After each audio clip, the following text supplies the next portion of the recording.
Ya, sekarang kita lanjutkan materi mengenai medan vektor konservatif. Ya, kita di sini akan berbicara mengenai salah satu kejadian khusus ya dari suatu medan vektor, yaitu saat dia merupakan medan vektor yang konservatif. Ya, sebenarnya kita bisa melihat salah satu gagasannya dulu ya, bahwa kalau saya punya f itu fungsi dari R2 ke R ya, atau itu fungsi dua keubah, maka gradien dari f itu kan berarti menjadi do f per do x, do f per do y. Berarti kan itu menjadi suatu vektor di R2.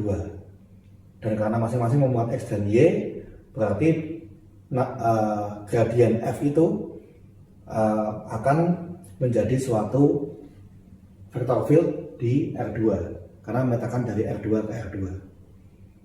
Demikian pula kalau f itu merupakan fungsi tiga keubah f, x, y, z begitu, maka nanti gradien dari f, nabla f akan menjadi ya do f per do x, do f per do y, do f per do z.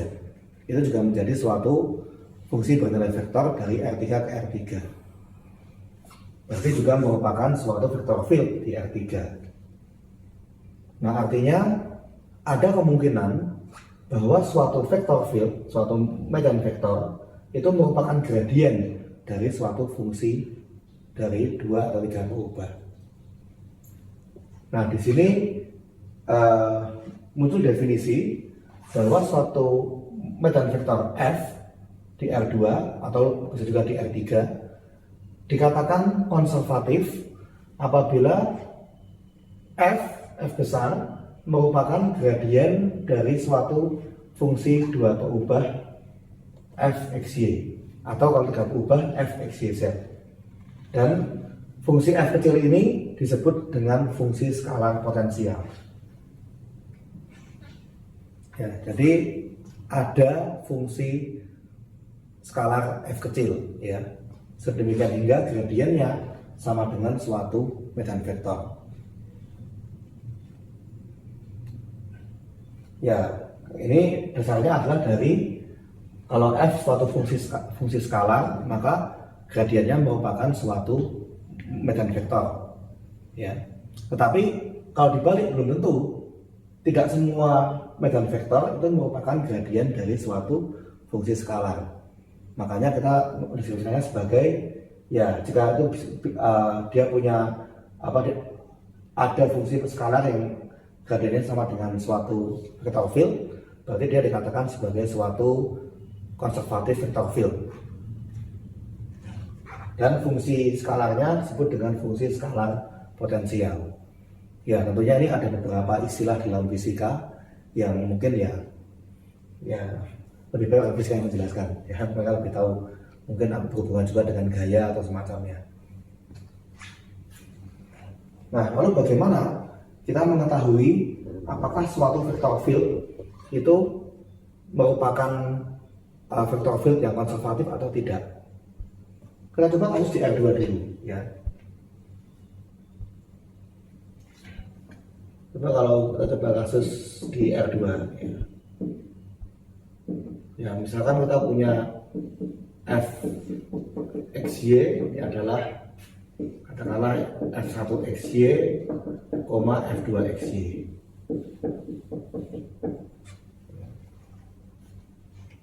Nah, ini sebenarnya jika vektor field ini itu sama dengan gradien dari suatu fungsi skalar,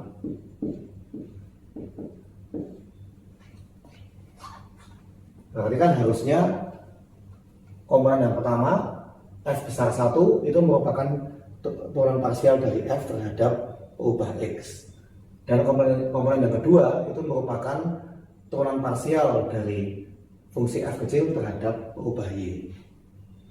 Nah, di sini kita melihat kalau kita punya turunan dari f kecil itu akan terhadap x sama dengan f1, dan kita punya turunan parsial dari F terhadap Y itu adalah F2.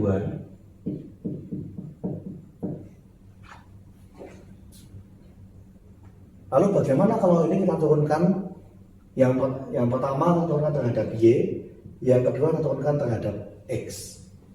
Berarti ini apa? Do kuadrat F per do Y do X ini sama dengan turunan dari F1 terhadap Y. Kemudian kalau yang persamaan yang kedua, masing-masing kita turunkan terhadap X, kita dapatkan turunan 2 kali dari F terhadap X terhadap Y. Ini akan sama dengan turunan dari F2 terhadap X. Nah, di kalkulus perubahan banyak Anda sudah mempelajari bahwa kalau kita menurunkan suatu fungsi berubah 2 kali, sekali terhadap X terhadap Y, baik yang manapun urutannya, itu nanti hasilnya akan sama. Jadi dua bentuk turunan parsial ini adalah 2 hal yang sama. Sehingga kalau saya gabungkan berarti ini menjadi sebuah syarat perlu ya, yaitu turunan parsial dari F1 terhadap Y sama dengan turunan parsial dari F2 terhadap X. Ya, jadi yang komponen pertama diturunkan terhadap Y, yang kedua terhadap X. Nah, ternyata ini pun juga juga sekaligus menjadi suatu syarat cukup ya. Karena kita bisa saja mendeskripsikan nanti F1 kita tarik anti derivatifnya terhadap X, dan kemudian kita cari mana yang turunannya terhadap Y menjadi F2. Itu sesuatu yang bisa dilakukan. Dan ini kalau di mata kuliah persamaan diferensial biasa, ini kan menjadi salah satu syaratnya untuk persamaan diferensial eksak. Ya, jadi ini indikatornya ya. Mungkin kalau bukti formalnya mungkin sedikit agak sulit untuk dituliskan, dan mungkin butuh sedikit analisis. Tetapi ya dengan menggunakan ya dengan cara yang intuitif, kita juga bisa memahami bahwa kondisi ini bukan hanya menjadi syarat perlu, namun juga menjadi syarat cukup. Ya, kita akan melihat bagaimana contoh vector field di R2 yang konservatif, dan nanti kita coba lihat bagaimana cara menghitung fungsi skalar potensialnya. Ya, baik, kita lihat contoh suatu medan vektor di R2, yaitu F besar XY. Didefinisikan ya, yang pertama komponennya adalah 2x pangkat 3 y pangkat 4 plus x. Yang kedua adalah 2x pangkat 4 y pangkat 3 plus y. Kita cek apakah dia ini konservatif atau tidak gitu ya. Kita coba kita lihat apakah betul kalau komponen yang pertama ini kan F1XY ya, ini kan F1XY, ini yang kedua ini F2XY ya. Berarti kalau kita turunkan ya kita silang variabelnya gitu ya. Kita coba turunan dari F1 terhadap Y, berarti kan turunan dari 2x pangkat 3 y pangkat 4 plus x ya terhadap y. Ya, berarti di sini kita menganggap x yang sebagai konstanta, sehingga kita tidak menurunkan yang y pangkat 4 begitu. Sehingga ini menjadi 2 kali 4 8 ya, 8 x pangkat 3 y pangkat 3. Yang x yang di sini dia konstan ya, terhadap y turunannya 0 ya, turunannya. Lalu yang turunan F2 terhadap x ya, ini berarti turunan dari 2x pangkat 4 y pangkat 3 tambah y turunkan terhadap x ya, berarti y pangkat 3 nya ini adalah konstan. Kita tidak menurunkan yang 2x pangkat 4 ya, berarti menjadi 8x pangkat 3 dikali Y pangkat 3. Ya, Y-nya juga sama, turunkan terhadap X juga jadi konstan. Ini konstan berarti jadi 0 ya. Nah, ternyata sama ya, berarti dia merupakan suatu medan vektor yang konservatif ya. Ya, tidak bisa menyimpulkan ya bahwa F besar ini merupakan medan vektor yang konservatif.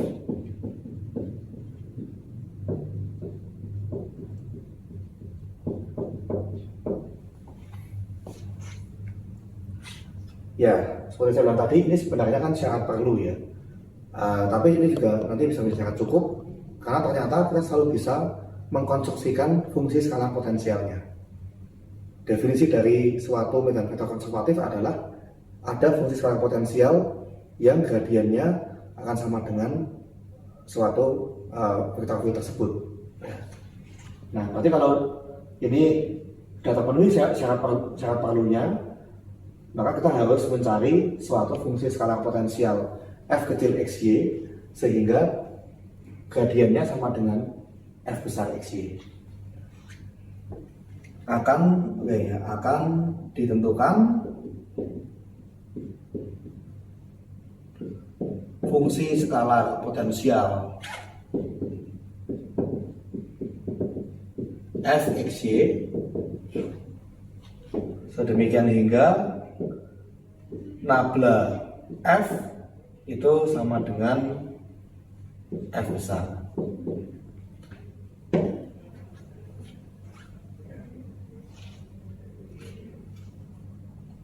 Nah, ini artinya berarti apa? Turunan dari f terhadap x, koma turunan dari f terhadap y, ini harus sama dengan f1, f2. Ya, berarti fungsi f kecil ini, fungsi dua berubah, kalau diturunkan terhadap x, hasilnya harus sama dengan f1 xy, dan kalau diturunkan terhadap y, harus sama dengan f2 xy. Nah, caranya bagaimana? Ya, kita menggunakan integral, gitu ya. Oke, kita coba dari persamaan yang pertama dulu. Turunan dari f kecil parsial ya, terhadap x ini sama dengan f1 xy sama dengan 2x pangkat 3 y pangkat 4 ditambah x. Oke. Nah, di sini fungsi f turunkan terhadap x, hasilnya menjadi 2x pangkat 3 y pangkat 4 plus x. Ya, berarti f-nya gimana? Ya, kalau seperti ini berarti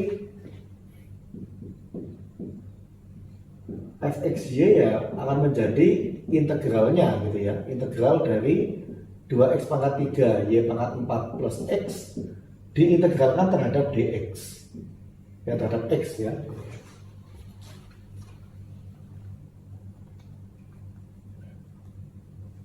Tapi di sini kita menganggap semua yang memuat unsur y itu berarti dianggap sebagai konstanta. Ya, seolah-olah ini anggapnya sebagai pengali. Berarti kan yang mengintegralkan yang yang bagian x-nya saja. Berarti ini menjadi ya kalau x pangkat 3 diintegralkan jadi seperempat x pangkat 4. Berarti ini menjadi 2/4 x pangkat 4 y pangkat 4 begini. Ya, ini setengah otomatis ya sebenarnya ya. Ini x sendiri ya diintegralkan menjadi setengah x kuadrat. Tambah, nah ini kita hati-hati. Kalau di kalkulus integral satu berubah, ini tambah konstanta. Tapi ingat ini integral untuk fungsi dua berubah. Apa konstantanya? Kalau integral terhadap x, berarti semua yang memuat unsur y itu akan dianggap sebagai konstanta. Berarti ini bukan hanya konstanta, tapi ini suatu fungsi atas berubah y. Ya, biar tak sama, saya sebut saja gy. Ya. Karena di sini gy kalau dia merupakan fungsi yang hanya memuat ubah y saja terhadap x akan dianggap konstanta. Ya, berarti saya nggak bisa mengatakan benar-benar murni sebuah konstanta, tapi suatu fungsi atas berubah y. Karena fungsi yang memuat y, kalau turunkan terhadap x, dia adalah konstan. Oke. Jadi fx ini akan sama dengan setengah x pangkat 4 y pangkat 4 tambah setengah x kuadrat ditambah gy. Nah, g-nya apa? Itu kita cari dengan menggunakan persamaan yang kedua. Nah, ini kita sudah dapat sesuatu di sini. Ya. Maaf, ini mungkin jangan saya kasih garis bawah dulu. Ya. Oke, lalu pertanyaan yang kedua, kalau f diturunkan terhadap y, hasilnya akan sama dengan komponen yang kedua, yaitu 2x pangkat 4 y pangkat 3 tambah y. Nah, di sini kita sudah punya bagaimana bentuk f-nya, ya, yaitu setengah x pangkat 4 y pangkat 4 tambah setengah x kuadrat tambah gy. Kita bisa masukkan ke persamaan yang kedua. Berarti turunan dari setengah x pangkat 4 y pangkat 4 tambah setengah x kuadrat, ya, tambah gy, jangan lupa, terhadap y itu ini harus sama dengan 2x pangkat 4 y pangkat 3 ditambah dengan y. Oke, ya. Dari sini saya turunkan terhadap y pangkat 4 menjadi 4y pangkat 3 bagi 2 berarti jadi 2 pengalinya. Berarti 2x pangkat 4 y pangkat 3 setengah x kuadrat terhadap y, dia konstan, berarti ini 0, ya nggak usah saya tulis.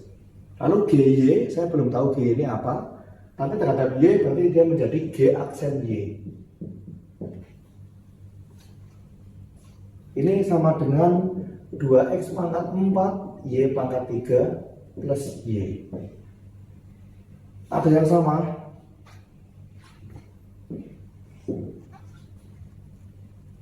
Ya. Nah, dari sini saya dapatkan bahwa apa? Ternyata g aksen y itu sama dengan y. Nah, jadi terpecahkan. Ternyata gy ini adalah fungsi yang kalau diturunkan sama dengan y. Ya. Berarti ini g-nya apa? Ya, g-nya adalah setengah y kuadrat. Nah, kali ini tambahkan konstanta. Ya, jadi kan diintegralkan gitu ya. Berarti ini setengah y pangkat 2 tambah konstanta. Nah, dari dua ini saya dapatkan bahwa ya, jadi fxy ini adalah setengah x pangkat 4 y pangkat 4 tambah setengah x kuadrat tambah setengah y kuadrat plus c. Ya, jadi inilah fungsi skalar potensialnya. Dari persamaan pertama, dia diturunkan parsial terhadap x. Ya, saya masih ada fungsi gy yang saya belum tahu berapa, ini apa fungsinya. Tapi itu saya temukan setelah saya substitusikan ke persamaan kedua. Jadi inilah fungsi skalar potensial dari medan vektor konservatif f besar xy.